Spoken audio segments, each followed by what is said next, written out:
So we went all satellite. So that was my first job and my first firing, and I've been fired 8 times since.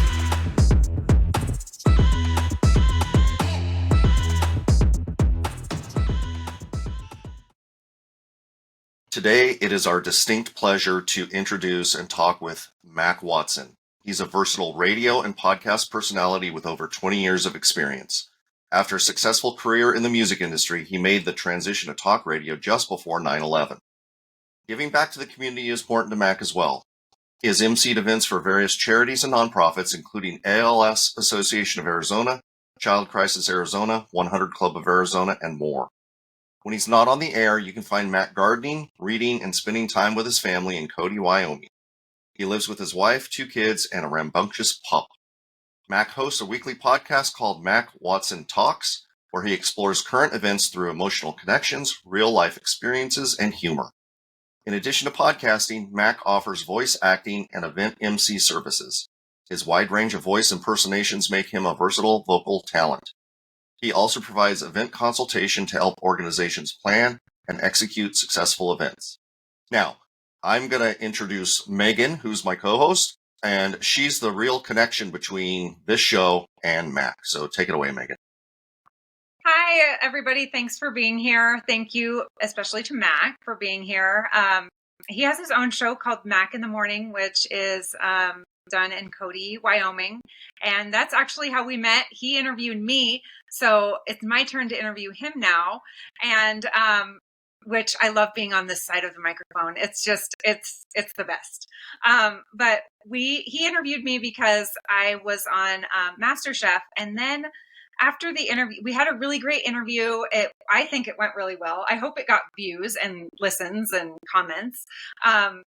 But the reason that we're connected today is because after my interview, he spent, I would say, at least an hour and a half with me, mentoring me and talking to me about the business and how to be successful and his story and how we got here. And that meant the world to me. And I mean, that weekend, I had talked to a lot of people, people in the business, and you were the only one that really took me under your wing and was like, hey, come with me. I've got you, right. And you've been there ever since. And I really appreciate it. So, thank you for being here. You are welcome. And you're more than welcome. Yeah. Yeah. And so we met here in Wyoming, but you are not from Wyoming. You're from Phoenix. And how do people like us end up here? No, I am not from Phoenix. I am from Maryland. No, Maryland. Maryland. So I was born outside of Baltimore and got into radio.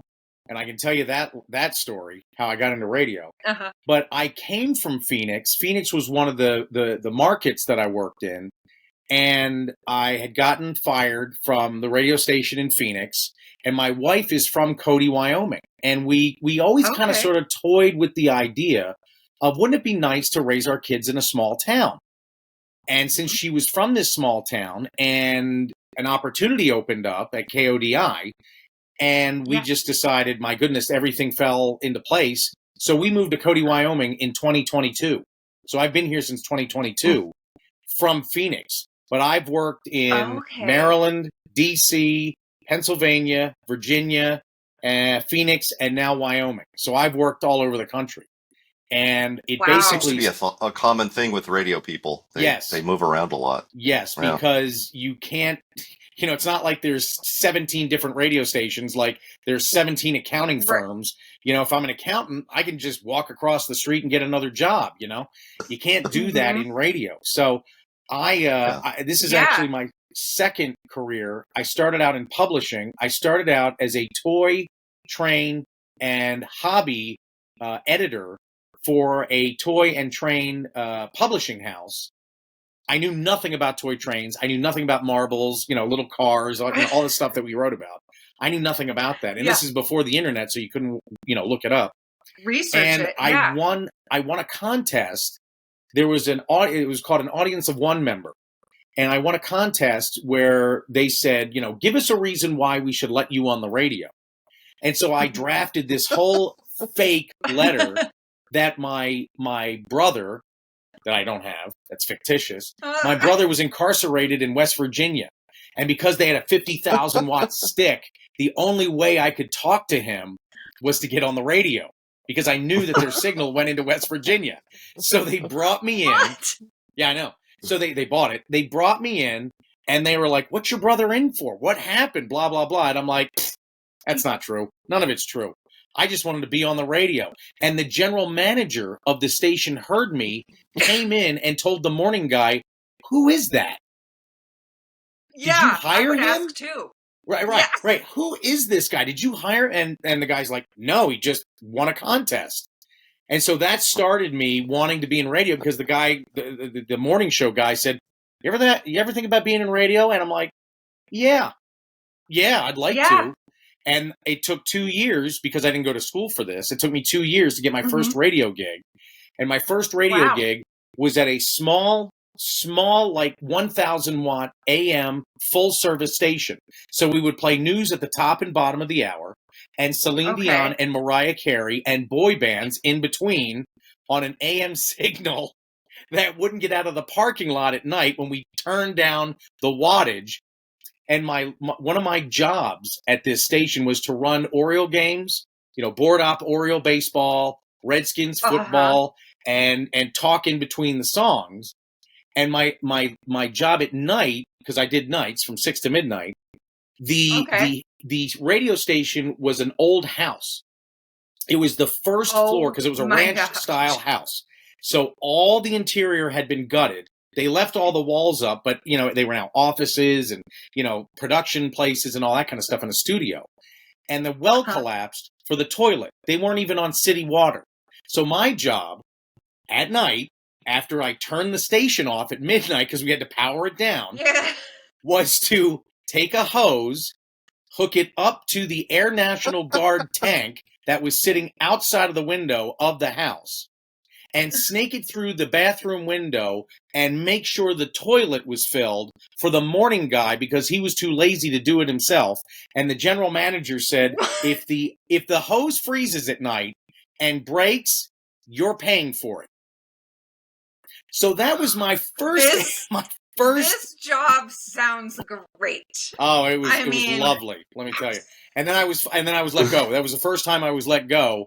Wait, you were let go from? From the radio toilet station. Filling? Yes, from the toilet filling. They replaced us all with a satellite. So we went all satellite. So that was my first job and my first firing, and I've been fired 8 times since. So you talk about success. Yes. You talk about careers. You have to have perseverance in order to succeed, because everybody told me. Yes. When they told me, you suck, you'll never get a job again, I'll make sure nobody hires you. Yeah. You have to find a way around those assholes in order to make sure that you have success down the road. So if nothing else, radio taught me about perseverance and how to communicate, how to communicate and how to make sure you get your message across. Because the one thing people need to realize, in order to be successful, you have to know A, who you are, B, what you want to accomplish, and C, how to tell people. Because we don't live in a vacuum. We live in a community. I mean, Aristotle said we are social as well as political animals, which is true. We don't live in a bubble. Yes. We don't live in a vacuum. So in order to be successful, you have to say, like you did, Megan, hey, how do I do this? I'm interested in doing this. How do I do it? And I recognize that in you. And we talked for like almost 2 hours about, this is what you need to do in order to be successful in either, broadcasting, podcasting. It's just basically presenting yourself. And by the way, you did an excellent job on MasterChef. I don't know why. Thank you. Yeah, Thank whatever. You so much. You're bigger than that. Get out of here. I mean, come on. Yeah, I'm doing this now. It's you're doing this now, and you're doing great. You're doing great. Thank you. So that was my first time being fired. Yeah. So, okay, I have so many questions. Okay. Yeah. Do you think that you're getting, is this just a dangerous industry? Because like, I mean, for setting yourself up to get fired. Like, people are terrified of getting fired, right? Because you're supposed to, number one, be yourself, connect with people. If anybody's being their self, people aren't going to like it. So people are going to complain. They're going to say, this Mac said this, fire him. You know what I mean? Like, I get those calls all the time. I'm sure that happens every day. Yeah, it does. It does.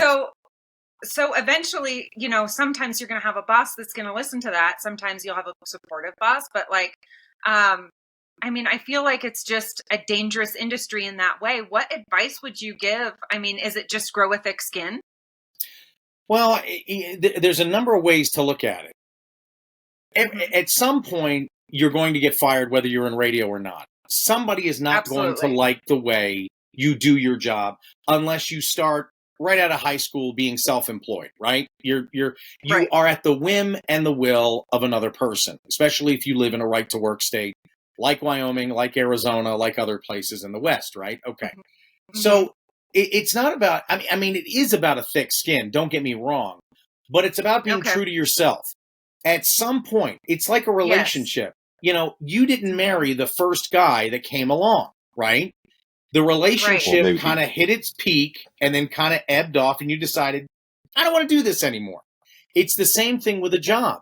You could be, I mean, I was hired in Phoenix by a guy who left 2 years later and is now running another radio. He's the COO of another radio outfit. And my God, I miss him, because when he left, he was replaced by another guy that was the exact opposite of who he was. So I knew the writing was on the wall when I had a new boss, because that guy didn't necessarily agree with or run the company or the station like the guy who hired me. So, I mean, you can be freelance, you can be part-time, you can be full-time. You're going to get fired at some point. It's a matter of not if you get fired once. It's how do you find a job after you get fired twice? That's the key. That's the key to success. Work for yourself. Yeah. Well, you can do that. You can do that. And I wish I'd figured that out when I was like 25, but, or found a business.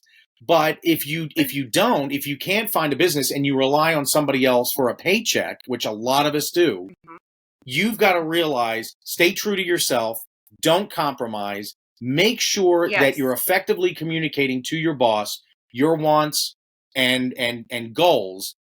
And if they don't align, you got to find somewhere else. You got to go somewhere else. Yeah. So you can't make it. You're not going to make it fit. Right. Square peg, round hole, and you don't want to be miserable the rest of your life. Like our parents, who they stuck to one job, they got the gold watch, and they died of a heart attack by the time they were 62. We don't want to be our parents, right? So, to illustrate my point, I was fired in Phoenix. I was let go in Phoenix because I disagreed with some things about Donald Trump. So when you have a talk radio station, you kind of sort of align yourself with a political party, right? And this was after the election of 2016. Donald Trump started taking migrant children away from their parents and putting them in, like warehouses, right? Warehousing was a horrible story. Right. Well, my wife and I adopted 2 kids in 2017, and they have direct descendants from Mexico. How do you think that's going to make me feel, thinking of my son all alone with a tinfoil blanket in a prison somewhere on the border? I mean, it makes you cry. So I started being authentic and voicing my opinion, and they went hard right. They totally bought into the MAGA thing. They bought into the hard right, the far right stuff. And it basically became, look, if you can't produce what we want, we're going to have to separate. So I stayed true to myself, and I was fired. You have to, So, so that illustrates my point of, it tore me up every day because I loved the station and I loved the city, and I tried to stay in Phoenix, but it just wouldn't work. It just wasn't going to work. It was like, it was the girlfriend you always wanted, but she didn't really want you. But she was crazy. Or she was, So you got to move on. No, that girlfriend, the crazy girlfriend, was Austin when I lived in Austin. That girlfriend was the type of girlfriend who would take your car, roll it on the highway, have it burst into flames. She would crawl out, missing a shoe, makeup smeared down her face, crying, call you on the phone, and blame you for the car rolling and wrecking the car. That was Austin. Right. Okay. That was so a you total knew her shit too. show. Okay. Yeah. So Yeah. that's a totally different story. Anyway, if you want to be What successful, time period were you in Austin? I was in Austin from 98 until 2001. No, 2003. Huh. So I was in Austin and Waco. Don't go to Waco. It's a dump. It's not like Fixer Upper on HGTV. It looks nothing like it.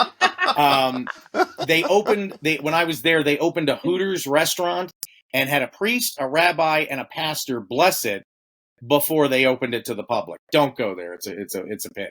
Anyway, I I was in Texas in late 90s, early 2000s. And then I moved to Virginia. I moved to Richmond, Virginia, and was there for a couple of years. And then I moved to Phoenix, and I was in Phoenix for like 12 or 13 years. And then I moved to Cody. Okay. And the one thing that you have to figure out along the way is, who am I? What do I really stand for? And not stand for like, I'm all about gay rights, or I'm all about no animal cruelty, or no, just who are you as a person? In our house, we choose kindness. In our house, we choose to be intellectually stimulated rather than just lowbrow stimulated. We read a lot. I read to the kids read to me, kind of thing. We go to church. We have a faith-based, existence kind of thing. Who are you? Yeah. And what's really weird is you'll find that, especially with me and the people that I went to school with, I noticed the people that graduated high school and college with me, they reached this plateau at like 30, 35. And then they just blew their lives up. They either got divorced or they, quit their job working 14 hours a day and went into, something totally different. They had a turning point. And my turning point was I was standing in a club. I was in a nightclub at age 30. And all the 18-year-old girls were around, all the University of Texas girls were around me. And this 6'5" jock accused me of hitting on his girlfriend, which I didn't. And I said, whoa. Before you take a swing, know this. I work for a very big company, and they pay me a lot of money, which means I can afford, and they can afford, a lawyer that will own you, your children, and your grandchildren. Now, if you want that, take a swing. If not, let's just walk away. And he said, not worth it. And then walked away. And I said, I can't keep doing this. So that was kind of like my midlife crisis of I can't stay in, music radio the rest of my career. That was kind of my midlife crisis of I can't stay in music. I have to go into something else. And then somebody told me that they were starting a talk radio station in Waco, Texas, middle of nowhere, between Austin and Dallas. And because I had AM experience from the first job I had with satellite receivers and all that kind of stuff, I got the job. And that's how I started my talk career 2 months before 9/11. 2 months before 9/11 happened. And then talk about, so first of all, that's like a story of like growing up. That's like the coming of age, the second coming of age. We've all have it, you know. And then you changed jobs. You had to grow up 2 months later after, you've made the transition. Now you have to talk about what happened with 9/11. Right. And how did you do that? Where were you during when everything went down? I was in Waco. I was on the air and Texas. I was on the air, and Texas is an hour behind the East Coast. So it was about 9 o'clock. It was about 8 o'clock. It was just after I aired ABC News at the top of the hour, and I looked up, and we had television. We had a television in the studio, and there was a picture of the World Trade Center, and just this little plume of smoke come out. And somebody, and I could read the closed captioning because I had the closed captioning on, so I could, figure out what they were saying on the air.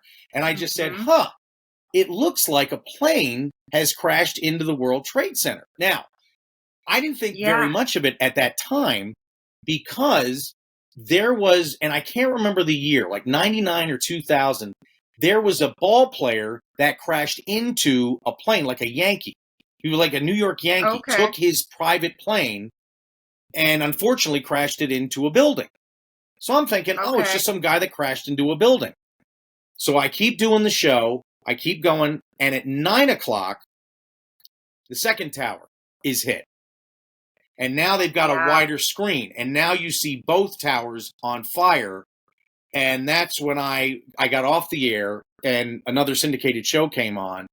And I called somebody and they told me, you put on 24-hour wall-to-wall news right now. We're being attacked. And I'm like, what the hell does that even mean? The country's being attacked. The president can't be found. Go wall-to-wall with news. So I turned it on, ABC News, the satellite feed from ABC News Radio. Mm-hmm. And 20 minutes later, I had the general sales manager, the general manager, a couple of on-air jocks in my office screaming at me, are we next? Will we be attacked next?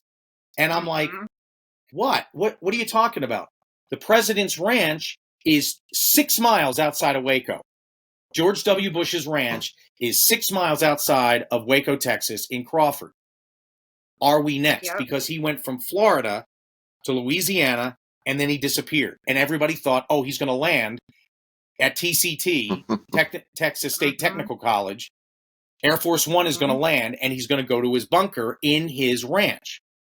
So I had to scramble, and I said, okay, look, I'm from Baltimore. I know people who work at the DOJ. Lie.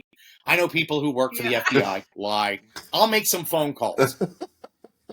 10 minutes later, I say, we're not going to be attacked. Now, at this point, I know that I had a 50-50 shot. I had no clue, but I had a 50-50 shot that I was right or I was going to be horrifically wrong. And the president was going to land, and then we were going to be a target. Yeah. Ultimately, that did not happen. But what it taught me is that no matter what happens, you cannot lose your shit. No matter what happens in work or your family life, if you go up like everybody else did, like the general manager and the general sales manager and the women crying in the office and everything like that, you got to pull it way back down because you have to remain in control. You have to make sure that everything is taken care of within your power in order to move everybody forward. So that's what I learned from 9/11. And then, of course, I had to learn where Afghanistan was, where Iraq was, what is a terrorist, what is ISIS, Then I had to learn all this other crap and do a show and become a talk show host. So that was a pivotal moment in my life that I realized if everybody else is freaking out. Trial by fire. You bring it down. There you go. Bring it back down. Yeah. Bring it down. Don't get upset. So when my kids drive me nuts, which they do, you have to bring that out. My wife reminds me, bring it down, bring it down, bring it down. But Dad, don't you dare me. Hold on. What, honey? What do you want? What do you need? Just express your needs, that kind of thing. So that's what I learned from 9/11. Yeah. Mm-hmm. Yeah, right. Wow. Yeah. Oh my gosh. I mean, I feel like I remember 9/11 as well. I was working in downtown Seattle and we thought we were the next target as well because we had, I was working in an office building downtown and we didn't have TVs all over the place. There was no internet on our phones and all of that. And so like all the phone lines were down. So we couldn't get any information. So everybody just imagine 100 office buildings draining into the bus system. Oh, yeah. Okay. So I was on a bus like this. Yeah, with trying to get home. 5 million other people trying to get home. I got on any bus that I could. Everybody was panicking. People were crying. We were the next target. Where's the World Trade Center? We have a World Trade Center in Seattle. So people were talking about our World Trade Center got bombed, and it was a mess. And I can totally see that like everybody was in panic mode. And now that we have like sometimes you just, even if like we have the information, but sometimes it's not available immediately like you did. And sometimes you have to make a choice. Oh, You yeah. have to say, yeah, like, and you could have said, you could have made the choice to say, oh my God, I'm terrified. I'm going home too. And, Or just then stop, or everything just would have been freeze. Yeah. freeze. Yeah. Yeah. Yeah. But you didn't. And I think that, that did have an effect on everybody around you. Oh, yeah. That's awesome. Yeah. Yeah. I mean, my boss, my operations manager, who was on the country station and who's from West Texas, said, like months later, this was months later, he said, I really thought the shit was going to hit the fan, but you kept your cool. That's awesome. Yeah. And I was like, thanks, Zach. I appreciate that. Thank you. Months later. I was terrified. I was terrified we were too. all terrified. But I mean, it was just nuts. It really was. It really was. So yeah. Oh my gosh. So moving from, I mean, what do you think? So you moved to Wyoming. You wanted to raise your kids in a small town. Cody is small. I mean, Wyoming is only 80 some thousand people. So, I mean, were you expecting, is this what your wife is from here, but were you in kind of culture shock a little bit, or did you adapt? Well, okay. the good news is I was eased into the bath. I was not scalded with water. Visited. Right. We would come up every 6 months before we had the kids, and when we had the kids, when we adopted, we decided that we would come up every 6 months and help my father-in-law, who was getting along in age. He has 4 acres outside of town, and he just couldn't keep up with it. He just could not keep up with 4 acres like he did when he was younger. Yeah. So I would come up, and for like 3 or 4 or 5 days, 8 hours a day, I would be outside ripping down trees, mowing stuff, just getting it back to somewhat, looking okay, not overgrown. And that would be our vacation for a number of years. So I grew to love the town, and it's gorgeous up here. We're 50 miles outside of Yellowstone. So it is just a gorgeous area. Well, you've been here. And if Bill, you haven't been here, you got to come. I've got a rental house you can use. Just let me know. So, okay. All right. It's a gorgeous place to live. And I also like the people. There's the cowboy code here. You take care of your own stuff. You take care of your neighbors. I mean, it's a small town, so everybody kind of knows what you're doing, and everybody kind of knows what's going on, if you know what I mean. But if you keep your stuff together, it's a great town. If you're not a dumpster fire of a person, you can make really long-lasting, real relationships. In Phoenix, it was all about retiring. It was all about resorts. It was all about, hey, I'm just going to drive my car in the garage. The garage door is going to go down, and we're just never going to talk to our neighbors. That's what it was like in Phoenix. And everybody wanted to play golf in Scottsdale. That was it. Okay. There wasn't really a community. It was almost like curated. Yeah, kind of. Yeah. But here it's, oh, I know that guy. Oh, I've talked to that guy. Oh, that guy knows me from, or that guy knows my wife. They went to high school together. So it's all like people you never met but know you, if that makes sense. So you can rely on those people, and that's cool. And of course, my daughter hates it. It's so boring here. There's nothing to do. Blah blah blah. But she's doing much better in school. She has much better friends. She has much better social connections than she did in Phoenix. And the education system is wonderful compared to Arizona. So we're pretty happy. Isn't Wyoming number 2 in the nation for student spending or something like that? Yeah, because of all the mineral rights. Under New York. Right. Okay. But because there's less kids, your money goes farther than New York. You know what I mean? Just because you spend a lot of money on a per child doesn't guarantee you'll get a great education. That's not here, because you've got around 500,000 people, and you've got all these kids that get the biggest bang out of the buck because of all the mineral rights that they have set aside for kids. This state has what they call a Hathaway scholarship, that if you get a 3-point average in high school, you can go to the University of Wyoming for free, because of the Hathaway scholarship. They have funded scholarships for all the kids that graduate from a Wyoming high school Look it up. It's called the Hathaway Scholarship. If you can Hey, maintain... Megan, Mm-hmm. I'm sending Liam and Rowan your way, and they can finish out their high school there. Yeah. I mean, I have a motel. I have plenty of space. Right. Yeah, Exactly. they'd be good workers. Exactly. Yeah, exactly. Good labor. Yeah, they learn how to, they learn a job, they learn a skill and a trade, and they go to school for free if they graduate from high school with a 3.0. Yeah, so. Right, so, and then I can go on a vacation, so I'm in. Just text me later. It's good for you too. Liam Yeah, could totally take over your office. Yeah. I'm in for it. Yeah. Right. I would pay him actually if he wants to come. So, All right. but yeah. So, I mean, you had mentioned a little bit about the transition from music to talk radio, and that it was kind of like a growing up experience. And where were you when you were in the music side of radio? Where were you living at that time? Okay, so when I was doing music, Phoenix? Was that Phoenix? No. When I was doing music, I did music at Mix 106.5 in Baltimore, Z104 and DC 101 in DC. I went to WPLJ in New York City, hated it, left. Yeah. Then wound up in Austin and was fired after 9 months in Austin. And that's where I was in the nightclub, and the guy threatened to punch me, and I'm a 30-year-old guy hanging around all these other young women.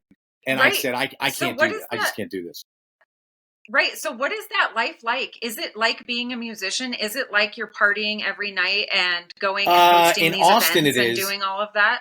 In Austin, Austin was a bunch of young people. The tech boom just started around 2000, and then the tech bubble burst, and that was devastating. But it was dollar beer, dollar margarita nights, Tuesday through Thursday, all you could eat appetizers. I mean, it was just everybody went out and drank.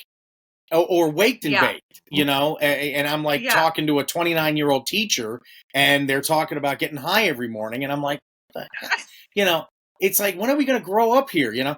So I kind of bought into that for a little bit, and, you know, hanging out with musicians and interviewing people that would come through town. It's fun, I'm sure. Exactly. It's an arrested state of development, because you're part of that lifestyle without actually being in the lifestyle. And it was fun. And, you know, what I loved about radio from the beginning was theater of the mind.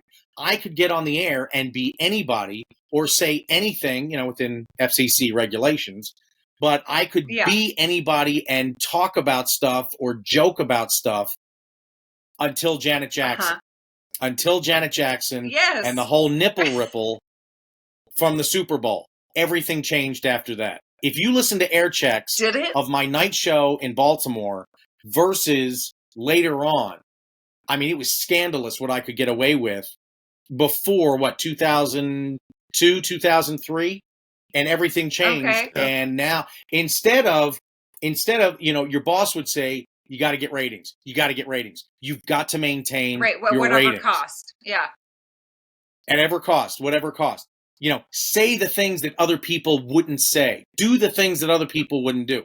After Janet Jackson and all the FCC lawsuits, it was, good Lord, don't lose the license. Don't lose the license. Your main job is to not lose the license. So we pulled way back, and it became stale, and it became bland, and it became non-creative. And then you had companies buying other companies, until there were only about 4 or 5 major corporations that owned all the radio stations. And then the bean counters came in, and they would look at the market, and they would look at how much you made. And if you made too much money, you were gone. And it's been like that ever since. That radio has been on a steady decline because of social media, because of the internet, because of the web, because of YouTube, because of podcasting, because of all these other factors. Radio is a dying industry. And it sucks because we know our audience is getting older. And at some point, my daughter doesn't know what AM radio is. My daughter doesn't know what a top 40 countdown is. If she wants music, she goes to Spotify. If she wants music, she goes to Pandora or listens to her friends. They don't discover music on the radio anymore. They don't listen to Casey Kasem or Rick Dees or even Ryan Seacrest anymore for new music. So what do we have? Okay. What do we have to offer? Yeah. So where is it going then? Can you guys keep up with the trend and, switch gears a little bit? Podcast. Okay. Phone. It's all going to your phone.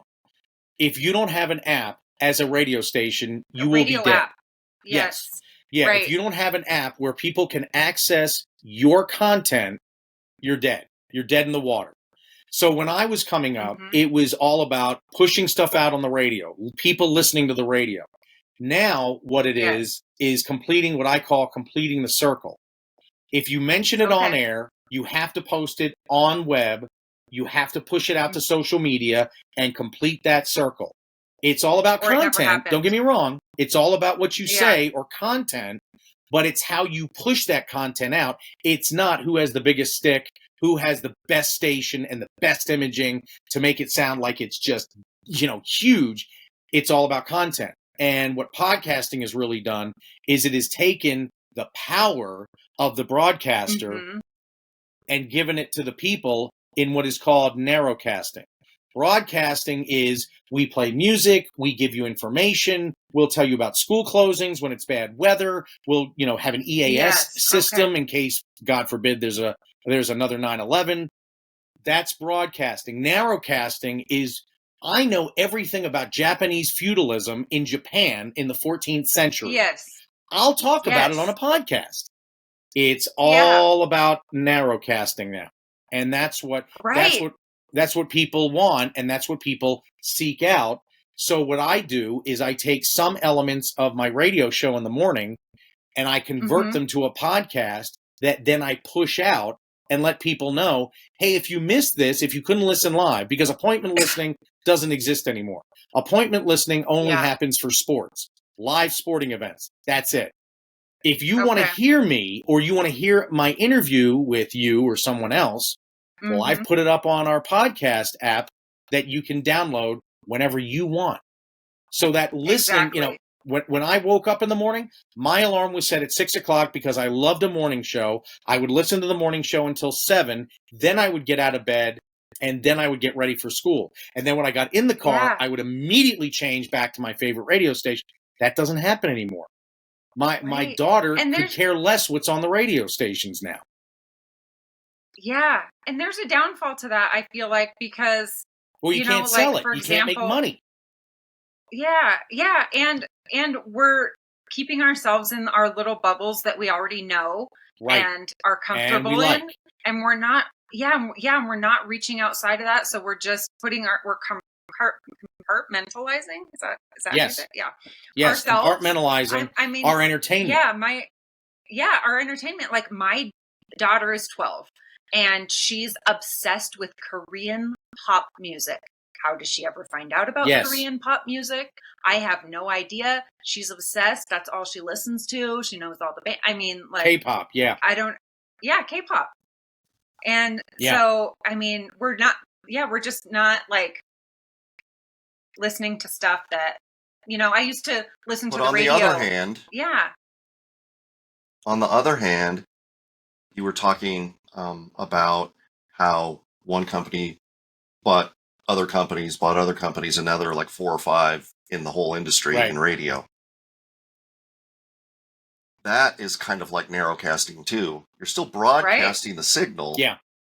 But it's really narrowcasting because if you look at you could probably tell me the top 10 subjects or hosts of talk radio. Right. It's all conservative. You don't really hear liberals or progressives on talk radio. No, that's true. I wonder and why. It's controlled by a couple syndicators, so it's even more narrow. It's money. Yeah. Okay. Yeah, it's all about the money. True. Right. Those people will buy stuff, and they'll listen religiously. It is a religion. Right. Mm-hmm. Right. And that with go ahead. No, I was going to say with podcasting, we don't. Eventually, we will, but we don't suffer under the same kind of regulations and rules that you do. Right. Like I wonder if that's you can curse. coming. Yeah, you can curse. Yeah. Yeah. There's no 7-second delay. There's no censorship, and we also don't. We're like I think music creators are in a similar kind of situation, they don't have to rely. Now, if you want to get big and be like Beyonce, you have to, or Taylor Swift's different, right? Yeah. But you can create your own music now and narrowly focus on Yes. your audience and do quite well. Yes. You have the Yeah. power now. And that's what I tell people. That's what I told you, Megan, Mhm. is that you don't have to go to school, get a degree, and then go to a physical brick and mortar place with a resume and a tape or a CD or an example of your work and say, would you please hire me? Start your own YouTube channel, start your own podcast, start your own whatever. The technology has basically made it easier and more accessible for people to control what you see and hear. And more people are taking advantage of it, like you guys, like me. Now, the problem is, how do you monetize it? How do you break through and become, big and monetize it? That's going to be the challenge, is how do you get more eyeballs to see your podcast?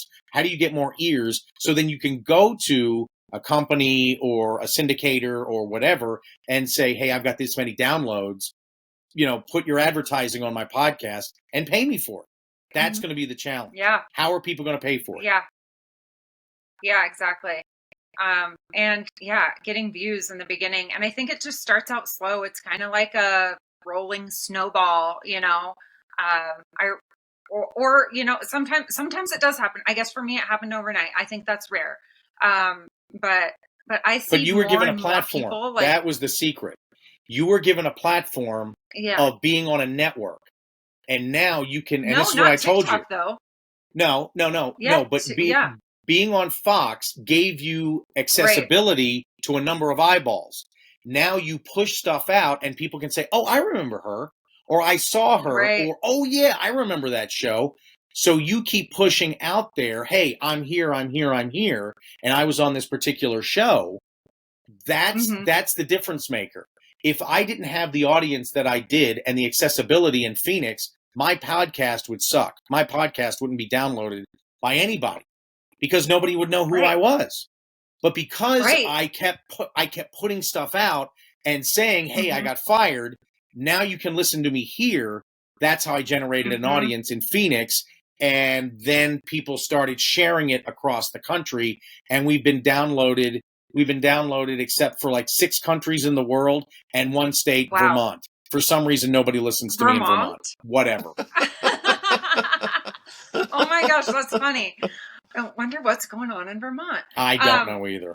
Yeah. Wow. Do you disparage maple syrup or something? No, no, not at all. And I don't say anything bad about Bernie Sanders either. So I don't know what the hell their problem is. So I went to Vermont as a kid when I was like 3 years old because the Von Trapps owned a ski resort up there, and my mother loved the sound of music. So that's the only time I've been to Vermont, but I have nothing bad to say about it. Me too. Yeah, right? Yeah, I know. So, we've talked about your career, we've talked about your journey. I'm curious, what is your life like at home? How does your wife put up with all of this? I mean, if my husband was fired 8 times, I don't know how I would handle it. I want to meet this woman. You can through the podcast. She's on the podcast with me. So she helps. Right. Yes, we have 2 podcasts. We have one that is free that you can download for free, and that talks about issues, topics, during the day and stuff like that. And then we have another one on Patreon that you have to subscribe to and pay, $5, $10, $15, $20. And that talks about our foster care journey, our adoption journey, and our marriage. And so she's been instrumental. I mean, the day I was fired, she started a Facebook page for me and basically got me. Love it. Yeah. And basically got me in touch with people that were like, where'd Matt go? Where's Matt? Because I was like, I don't want anything. I don't want anything to do with it. So to answer your question, my wife has only known me since I was fired once. She has not been with me. We met 12 years ago. And so I'd only been fired, or I've been fired once since I've known her. And she basically put her foot down and said, whatever happens here in Cody, we're not moving. So good for her. I am not. And what's weird is ever since she said that, I've been offered 3 jobs. I've been offered 3 jobs 3 different stations across the country, and I'm always like, sorry, we're not moving. Sorry. So yeah. And how do you feel about when you say no? How do you feel like when you say that? So far it's been fine because the quality of life here is better. I work for a great boss. I have a great relationship with my boss here. I run, 9 different stations and the AM station that I'm on. So I have a lot of, I have a lot of control over stuff. So, I have more autonomy to do what I want and to really have a vision for these stations, where if I went back into a larger market, it would be like, you're on the air from 3 to 7 p.m. You do afternoons, shut your mouth about anything else. No ideas. We'll handle everything else. Just do a show. So I like the creative freedom I have here in a non-rated market. And that's hard to give up, and that's confirmation right there that you are in the right place. Like, when you throw the coin up in the air, what do I do? Yeah, right. What do you do? The podcast. That's not going to make us enough money to pay the mortgage. That's the problem. I'm still going to need a 9-to-5 job. So I am white knuckling my job right now. That I'll ride this out as long as we can. So and hopefully my kids get through high school. Right. I mean, I think for you, Wyoming would be the best place because it's like the wild. It's like the wild. I mean, like, there are no rules here. Like, have you experienced any of that? I mean, there are rules. It's lawless, I tell you. It's not lawless. There are rules. You can't speed, you can't kill somebody, and you can't bury a dead horse. But there is this freedom of property rights are big. Second Amendment is big here. You do you, but don't infringe upon my rights. You can do what you want, but don't infringe upon mine. So it's not like some East or West Coast cities that are very tightly controlled, very tightly regulated. Not at all. So you can be you within the law kind of thing, and I like that. I like that cowboy code. Yeah, it's kind of cowboy code. It's kind of refreshing, and when you were talking about cowboy code, like, this story immediately came to my head because when I first moved to Wyoming, I did not realize that when you're driving on the sides of the highway and on the sides of where the shoulders are, that those fill up with snow, and those are not flat ground. Those are ditches. No, they're not. Yeah. And you can be dragged off the side of the road if you're not careful. Ditches. That's right. There are ditches. That happened. Yeah. And that's so not cool. I needed to make a U-turn, so I just drove off to the shoulder where I thought was the shoulder, and I just drove straight into the ditch, and somebody saw me do it, and he went home, got his chains, helped me, pulled me out, said, there you go. Wouldn't take any money from me. Was just like, I saw you do that. I knew that nobody was around, so I just thought, and I was panicked. I had my kids with me. I was in a new state. I was in the middle of nowhere. I had no cell service. I mean, it could have been a total nightmare. But that cowboy code exists. It does. It's real. It does. Yeah. Try to find that in Seattle, when you got a flat tire on the side of the I-5 or whatever, and, you're trying to figure out how do I get off this road and get down to a safe place to change my tire. In Wyoming, everywhere's safe. There's hardly any traffic. So just change your tire on the road, You're fine. Yeah, it's fine. Yeah. I do love that about this place. So tell us a little bit more about your family before we have to go. I know that we're winding up to the end, but you have 2 kids, you have a dog, you garden, you have a normal suburban life aside from all of this madness and crazy job. Yeah. But it's a balance. Talk radio and radio itself becomes a lifestyle. That's the thing. Okay. I am constantly processing information, constantly looking for stories, constantly doing show prep. And so I have to really organize my time. And my wife gets on me all the time about it, is when you're home, you're home. Be present. Okay. Be with the kids. So, I talked about, my growing up moment, when I went from music to talk radio. Another growing moment is when I met my wife. When I met my wife, I had been through relationships, and I kept, just banging my head. And, the next thing I know, I'm paying for somebody's surgery. I'm letting them live rent free in my house, And then I just, I just burn everything to the ground, and I never talk to these people, or these women again. And I met my wife, and it was like, God just opened a door and go, here, stupid, this is how it's supposed to be. Yeah. And so ever since then, I have been much more open, much more, not agreeable, but, my wife has taught me about charity. My wife has taught me about giving and about kindness. And so she was a lawyer. She'd been a lawyer working for the state for a long time. And she came home one day and said, I don't want to be a lawyer anymore. And we talked about it. And I said, okay, I was making crazy money in Phoenix and living in my dream house or whatever. And she quit her job, started working for a nonprofit. And she came to me one day and said, we need to sell the house. This is insane. We live in Phoenix. You have a 2-story house in the hottest place in the country. Our electric bills are through the goddamn roof. We need to sell this house and consolidate. And I'm like, but it's got a pool. It's got, look at the, I mean, I had everything, the cathedral ceilings, the granite countertops. I had all this stuff. And she's like, no. And so I've learned to be more practical and more open to, you don't have to show off. You don't, because I bought into the whole, I've got to live a lifestyle. I'm Mac Watson. I'm on a radio station, kind of thing. I'm a local celebrity or whatever. And I bought into it. It's not like unfortunately. that out here. No. Yeah. No, nobody gives a damn. I'm on the radio out here. Nobody gives a shit. Well, I mean, people don't probably care who you are in the grocery store, where back in Phoenix, you probably wouldn't have been mobbed. Like, nobody in Wyoming cares that I was on Master Chef. Like, it's really, it's different. It's just different. Right. It is different. Yeah. So it's more about like, are you a good person? Are you, right. How do you a treat genuine others? person? Right. Are you genuine? How do you treat others, kind of thing? So when she went to work for a nonprofit, and then I started working through the radio station with a nonprofit called Child Crisis Arizona, and they were an adoption and foster care agency. And at the time, we would raise money. We would help raise awareness and money for them. And it was like our second or third year, and we were at a dinner, celebrating. We had just, raised, $600,000 for this organization. Wow. And the CEO said, when you think you can't, you can. And for some reason that just hit my wife, and then it hit me, and we decided to become foster parents. We tried having our own kids. We had 4 miscarriages. We suffered through 4 miscarriages.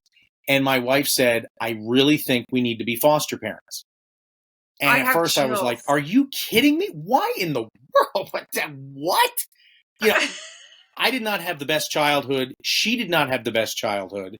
I never wanted to be a parent, because why would I want to inflict my Catholic school upbringing on, some innocent child, and she had her own demons that she had to conquer. And it was so funny, because because I thought, okay, let's just do this. Let's just get qualified or whatever, Every time I would bring up, well, I got hit a lot, or my dad locked me in a closet, or whatever.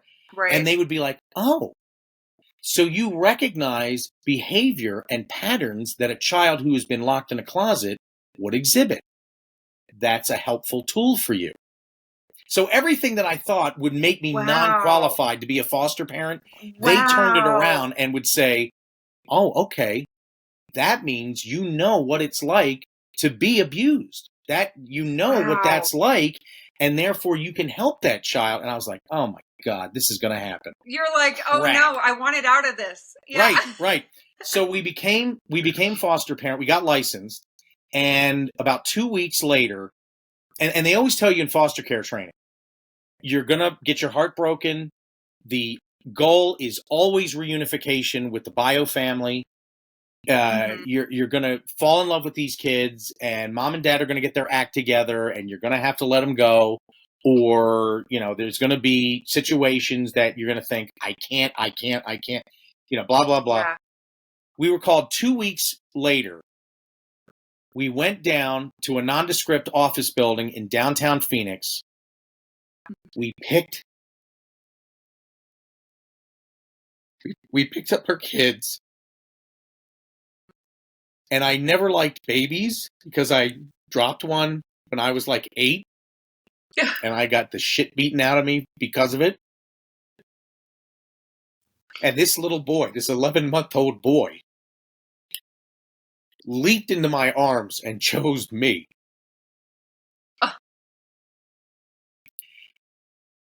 And my wife always said she never wanted a girl because she remembers being a girl. She's one of 6 girls. Mm-hmm. And this little 7-year-old girl was scared and crying on the floor. And my wife bent down and she said, "My name is Melissa." And the girl looked up and said, gave her name. And Melissa, for some reason, just said, "Everything's going to be okay." Oh my And I'm God. holding this 11-month-old going, what the hell am I going to do? Yeah. Buy You some are not diapers. supposed, your first placement, you are not supposed to get kids with rights severed. You are not supposed to get kids who are in the system that are ready to be adopted. And they are not supposed to call you at home. The agency called us at home. They had rights severed. Our first placement, we were on the clock. We had 6 months to decide. Oh my gosh. And we adopted them 6 months later. And they've been with us ever since. And I'm not going to tell you the name. Yeah. But if we had children of our own, we were going to name the boy after my father-in-law with my wife's maiden name as the middle name. Mm-hmm. His initials are JS. The little boy, who is now my son, who was 11 months, had the same first name, and his last name started with the same initial as my wife's maiden name. Wow. Now, he has a Hispanic Yeah. name. The name is pronounced Hispanic, but the English name is the same and spelled the same. Is that not fucking weird? Is that not meant to be? I know, but all these things that we think are weird, it's not. It's not. It's meant to be. It's meant to be. Yeah. So and, go ahead. Yeah. So I just feel like, and I know that you believe in God, you religious, Christian, maybe, I don't know. Yeah. But I feel like he, him, she, the universe speaks to us in all different ways. And, you needed that direct, you needed that exact thing to line up for you because you weren't sure. Oh, I wasn't sure. I was convinced I would not be good at this. I was convinced. Yeah. And yet, you knew. 6 months later, here we are, okay, we're signing the paperwork. We're in court. We're doing this. Yeah. Yeah. So these are your kids. And now you're dad. Yeah. That's so, I actually have a shirt that says Mac Daddy. Easy. No. It's never easy. But it's the most rewarding thing I've ever done. It's the most rewarding experience I've ever had. But at the same time, it's scary as hell. How do I handle this? What am I supposed to do? What if this happens? You catastrophize, and all you can do is say, I'm going to do the best I can. Because we learn in foster care, as long as you're present 30% of the time, you're doing good. As long as you can be there and be there for the child and help the child 30% of the time, you're doing good. Wow. So, if I'm batting 300, yeah, I'm doing pretty good. Yeah. So that's amazing. Yeah. Oh, well, at least they give you something to aim for. Like, I feel like there's no classes for when, you just get pregnant. Oh, yeah. Yeah. And that's the thing, too. If I had not gone through classes, there's no way. I mean, I had to go through classes. I had to go through therapy. I had to go through all these steps. And then I started discovering, that's why I did this. That's why I was not successful in this. I now learn and know more about myself because of foster care training and going through therapy and making sure that, you don't pass the bundle. They call it the bundle. You don't pass the bundle of dysfunction onto the next generation.